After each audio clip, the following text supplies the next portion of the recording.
వంటింట్లోకి వెళ్ళి మాట్లాడుతున్నానా? చెల్లెలు వంటింట్లో పనిచేసుకుంటూ ఉంటే వంటింట్లోకి వెళ్ళి మాట్లాడుతున్నా. మా బావగారు కనపడితే బావగారు రండి అని చెప్పి ఎంతకాలం ఇద్దరం కలిసి అనుబంధం, బావగారు రండి అని కూర్చోబెట్టుకుని, బావమరిది అంటే బ్రతక కోరుతాడు. బావగారు మేనల్లుళ్ళు బాగా చదువుకుంటున్నారా? బావగారు ఏమైనా ఇబ్బంది పడుతున్నారా? ఏం ఇబ్బంది లేదు కదా. బావగారు మీరు పని చేయండి, నా మాట వినండి, ఇప్పటి నుంచే పిల్లలు వృద్ధిలోకి వచ్చి ఎక్కువ కట్టవలసి వచ్చినప్పుడు ఇబ్బంది పడతారు, మీరు ఇలా మొదలెట్టండి బావగారు, ఇలా కొంత పొదుపు చేయడం నేర్చుకోండి అని చెప్తున్నానా? అసలు నాకు ఇక్కడ మర్యాద ఇవ్వడం అలవాటైతే ఆ తర్వాత నా కూతురినిచ్చినప్పుడు కొడుకునిచ్చినప్పుడు కొత్తగా చెల్లి బావగారు వాళ్ళు వచ్చారు, అప్పుడు కూడా ఈ ప్రేమ అలా ఉండాలి. నేను నా వియ్యాలారింటికి వెళ్ళినప్పుడు ఏం చేస్తున్నావమ్మా అని ఆ చెల్లి వంట చేస్తున్న చోటుకి వెళ్ళగలగాలి.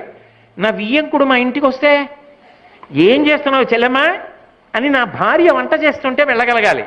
నా దగ్గర కూర్చోవడం గొప్ప కాదు, ఆ అనుబంధం ముందు నా భార్యతో ఉండాలి, నాకు నా చెల్లి పట్ల ఉండాలి. నా చెల్లి వలన బావగారు, నా భార్య వలన నేను, అనుబంధాలు కలిసాయనుకోండి, అందుకే చెల్లి బావగారు అనిపిస్తారు. అంత ప్రేమతో కలగలిసిపోవాలి. అప్పుడు గౌరవాలు అలవాటు అయ్యాయనుకోండి, ఒకరి కోసం ఒకరు చేయి పట్టుకుని నిలబడి ఒక్కడి కోసం ఇంతమంది వస్తారు. అసలు ఆ బంధుత్వాన్ని గౌరవించడం రాలేదనుకోండి, నీకు అసలు మొదటే రాలేదు, నా బోటిగడికి రాలేదనుకోండి, అసలు తోడబుట్టిన చెల్లితో అనుబంధం లేదు, తోడబుట్టిన చెల్లితో బావగారితో అనుబంధం లేదు, తోడబుట్టిన తమ్ముడితో అనుబంధం లేదు, మరదలితో అనుబంధం లేదు, కొత్తగా వచ్చిన చెల్లెలితో బావగారితో నాకు ఎలా ఉంటుంది అంటే ఉదాహరణకి చెప్తున్నాను, నిజంగా నాకు అలా లేవని మీరు అనుకోకండి. అది ఎవరైనా ఎక్కడైనా నేర్చుకోవాలి. అది నా మీద ఎందుకు పెట్టుకున్నానంటే మీ మీద పెట్టకూడదు కాబట్టి పెట్టలేదు తప్ప, నేను ఒక్కడిని దోషినని మీరు అనుకుంటున్నారేమో, నేను అలా దోషిని కాను, మీ మర్యాద కోసం నా మీద పెట్టుకున్నానని గుర్తించాలి. ఇది ఒక్క గొప్ప సంతోషం జీవితంలో, భగవంతుడిచ్చిన అపూర్వమైన కానుక. నీకు ఒక చెల్లినిచ్చాడు, ఇప్పుడు ఇంకో చెల్లినిచ్చాడు. అందుకే లోకంలో ఒక సామెత ఉంది, పురుషుడికి వృద్ధాప్యం వచ్చిన తర్వాత గొప్ప కానుకలు రెండు ఇస్తాడు ఈశ్వరుడు. ఏమిటా రెండు కానుకలు అంటే, అల్లుడితో భోజనం, మనవడితో ఆట. ఈ రెండు గొప్ప కానుకలు. ఎందుకని? అల్లుడితో భోజనం చేస్తున్నాడు అనుకోండి, ఆవిడ పాపం పెద్దది అవుతుంది కదండి, ఆవిడికి మరి రుగ్మత ఉంటుంది కదా, ఆయనకి మధుమేహం, ఆవిడికి మధుమేహం, అప్పటికే ఇద్దరు 20 ఏళ్ళు వచ్చేసాయి మధుమేహంతో, ఇంకా ముచ్చట్లు, కోరికలు, కూరలు, తీపి, ఆనపకాయ కూరలో పంచదార వేసి వండితే ఆయనకి ఇష్టమని, చిక్కుడుకాయ కూర బెల్లం వేసి వండితే ఇష్టమని అలా వండి పెడుతుంది. ఐదో తనం చూసుకోవద్దు, పెద్దవాడు అవుతున్నాడు, ఆయన ఆరోగ్యం కాపాడుకోవద్దు, వండదు.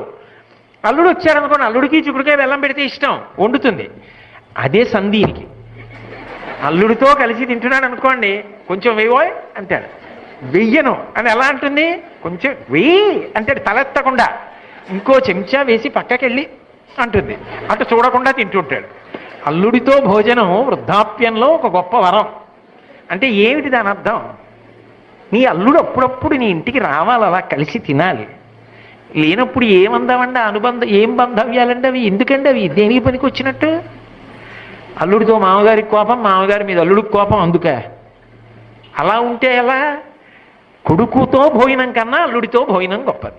మనవడితో ఆడుకుంటున్నాను అనుకోండి, వీడు పొట్టలో నోరు పెట్టి గాలి బుర్రని ఊస్తే పక్కపక్క నవ్వుతాడు, నా కొడుకు ఇలాగే నవ్వే, వీడికి మేనమామ పోలిక అని. వాడు ఏదైనా బాగా తీక్షణంగా చదువుతున్నాడు అనుకోండి, పుస్తకాలు అవి అలా చూస్తున్నాడు అనుకోండి, ఓ వీడికి వీళ్ళ నాన్న పోలిక, బాగా చదువుతాడు అనమాట. ఆ పోలికలు చూసుకుని నా పిల్లలు చిన్నతనంలో ఇలాగే నడిచొచ్చేవారు, వీడు వస్తూ ఉంటే అంత సంతోషంగా ఉంది. చిన్నప్పుడు నేను పాఠశాలకు వెళ్ళి పిల్లల్ని తీసుకొచ్చేవాడిని, ఇదిగో ఇప్పుడు మనవడి దగ్గరికి వెళ్ళి ఆ గంట కొట్టగానే వాడు పరిగెత్తుకుంటే తాత అని వచ్చేటప్పటికి రారా మనవడా అని వాడిని ఎత్తుకుని ఇంటికి తీసుకురావడంలో తాతకి ఎంత సంతోషం, ఇంకో 10 ఏళ్ళు బతుకుతాడు. ఈశ్వరుడు ఇంత గొప్ప కానుకలు ఇచ్చాడు, ఇవన్నీ దూరం చేసుకుని ఏవో కారణాలకు బ్రతుకుతానంటే ఆయన ఏం చేస్తాడండి? ఆయనదా తప్పు? అనుబంధములను గౌరవించడం నేర్చుకో, పరమ ప్రేమ పురస్సరంగా కలిసి మెలిసి జీవించడం నేర్చుకో, బంధుత్వములను కాపాడుకో, రక్షించుకో. ఇవి రానినాడు విదురుడు ఒక పెద్ద ప్రశ్న వేసి వదిలిపెట్టాడు. ఆయన అన్నాడు, ఏలినవాణిని దైవము ఆలిని బంధులను సముచితారాధన సంశీలత ప్రీతుల చేయని పాలసుడా ఫలములాసబడు. అసలు వీళ్ళ నలుగురికి జీవితంలో గౌరవం ఇవ్వడం చేతకానివాడా? జీవితంలో నేను ఈ మర్యాదలు పొందాలి, నాకు ఈ సుఖాలు రావాలి, ఈ ఫలితాలు రావాలని కోరుకోగలిగినటువంటి వివేక భ్రష్టుడు ఎలా పొందుతాడు? వాడికి తన చెల్లితోనే లేదు మమకారం, ఇంకా వియ్యపురాలతో ఏముంటుంది? వాడికి తన బావగారితోనే లేదు, ఇంకా ఆ బావగారితో ఏముంటుంది? కాదు, పుట్టినప్పుడున్న అనుబంధములు తర్వాత పెరిగాయి, పెరిగినవి వరసలు కలిసినవి ఇంత పెద్ద కుటుంబం కావాలి. తర్వాత ఇవి భగవంతుడిచ్చినటువంటి బంధాలు, నీ ప్రయత్నంతో కొన్ని బంధాలు రావాలి. ఏమిటవి అంటే, నీకు కొంతమంది స్నేహితులు ఉండాలి, వాళ్ళు నిన్ను చూడకుండా ఉండలేకుండాలి. అందుకే సుహృత్ పిలవకపోయినా వాడి ఇంటికి వెళ్ళాలి. ఆయన కష్టం ఏమిటో నువ్వు ఆలోచించుకోవాలి. అయ్యో పిచ్చాడు, ఇది రాదే నా స్నేహితుడికి, ఎలా బతుకుతాడు రేపు పొద్దున్న? అందుకని ఆయన కోసం నువ్వు అమర్చాలని, నీ కోసం ఆయన తాపత్రయపడాలి. కలిసిమెలిసి బ్రతకాలి, కలిసిమెలిసి తిరగాలి. ఆఖరికి ఆ బంధుత్వం ఎంత గొప్పదవ్వాలంటే, అతను వెళ్ళిపోతే 6 నెలలు కూడా నువ్వు ఉండలేకపోవాలి. అది ఎలా ఉండాలంటే, ముళ్ళపూడి వెంకటరమణ గారు బాపు గారుల అనుబంధంలా ఉండాలి. స్నేహం అంత గొప్పది. అంత గొప్ప స్నేహితుడు ఒక్కడైనా ఉండాలి జీవితంలో. ఎవరండి మీ స్నేహితులు? నాకెవ్వరూ స్నేహితులు లేరు. ఏదో దోషం వస్తుందండి, అలా అనకూడదు. నీ మనసు బరువెక్కినప్పుడు, చీకటి ముసిరిన ఏకాంతములో నువ్వు ఒక స్నేహితుడి ఇంటికి వెళ్ళి ఆయనతో కలిసి కాసేపు మాట్లాడుకుని ఆయన నీ భుజం తట్టి, ఎందుకు బెంగపెట్టుకుంటారు, మేమందరం లేవు అని అనగలిగిన స్నేహితుడు ఒకడుంటే అదే భాగ్యము, అదే స్వర్గము. కాబట్టి అటువంటి స్నేహితులు ఉండాలి. అవి నువ్వు పెట్టుకున్న అనుబంధాలు, ఇవి ఉండాలి. నువ్వు ఒక కార్యాలయంలో పనిచేస్తున్నావు, నువ్వు వస్తున్నావు అంటే 10 మంది సంతోషించాలి. నువ్వు రాకపోతే 10 మంది అడగాలి, ఆయన ఏమంటే రావట్లేదని అడగాలి. అంతేగాని గాలిలో ధూళి, వస్తే అంత పోతే అంతలు ఇద్దరు అన్నట్లుగా ఉండకూడదు. అనుబంధం అలా ఉండాలి. వాళ్ళ సంతోషంలో నువ్వు భాగం కావాలి. వాళ్ళకి నువ్వు, నీకన్నా చిన్నవాడు, నీ దగ్గర పనిచేస్తున్నవాడు వ్యక్తిగత జీవితంలో ఎలా ఉండాలో చక్కగా నీ దగ్గర కూర్చోబెట్టుకుని నువ్వు మార్గదర్శనం చెయ్యాలి. ఇలా రాయాలోయ్, ఇలా చెయ్యాలోయ్, ఉత్సాహంగా అతను పనిచేసేటట్టు చూడాలి. ఇలాంటి అధికారి నాకు ఎలా దొరుకుతాడు? మళ్ళీ నా అదృష్టం, ఇటువంటి వాడి దగ్గర పనిచేస్తున్నాను, అమ్మో నేను ఈ దగ్గర నుంచి వెళ్ళిపోవలసి వస్తే అని అతను బెంగ పెట్టుకోవాలి. అటువంటి అనుబంధం ఏర్పరచుకోవాలి. ఎక్కడ కనపడినా, ఎన్నేళ్ళు అయిపోనివ్వండి, అతను చెప్పుకోవాలి, నేనండి ఆయన దగ్గర పనిచేసిన రోజులున్నాయే నా జన్మలో మర్చిపోలేను. బా తీర్చిదిద్దాడండి, సానపట్టాడు, ఆయన నాకు నేర్పింది మహానుభావుడు అని అతను మురిసిపోవాలి. నువ్వు అతన్ని తలుచుకున్నప్పుడు, ఎంత చక్కగా వినేవాడండి నా దగ్గర, ఎంత బాగా పనిచేసేవాడండి అని నువ్వు మురిసిపోవాలి. అలా ఒక అనుబంధాన్ని ఏర్పాటు చేసుకోవాలి.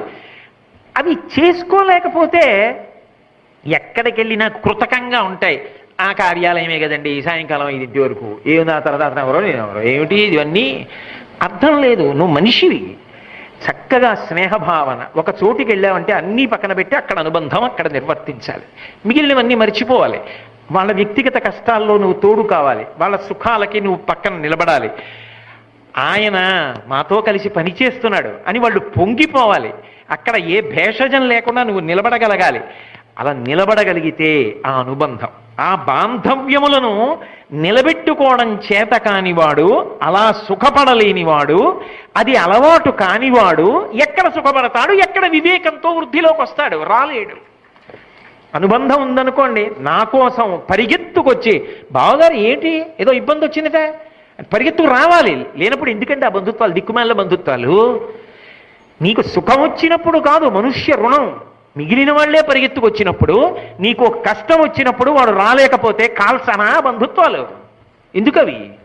ఎందుకా చెల్లి, ఎందుకా బావ, ఎందుకా అన్న, ఎందుకా తమ్ముడు? కాదు. వాడు బాగున్నప్పుడేమో వాడికి కష్టం వచ్చింది, నువ్వు పరిగెత్తగలగాలి.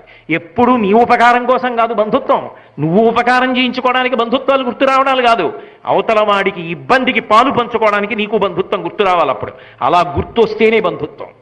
లేనినాడు అసలు బంధుత్వాలు పెంచుకోవడానికి ప్రాథమికంగా నీకు లోపల అర్హత లేదు.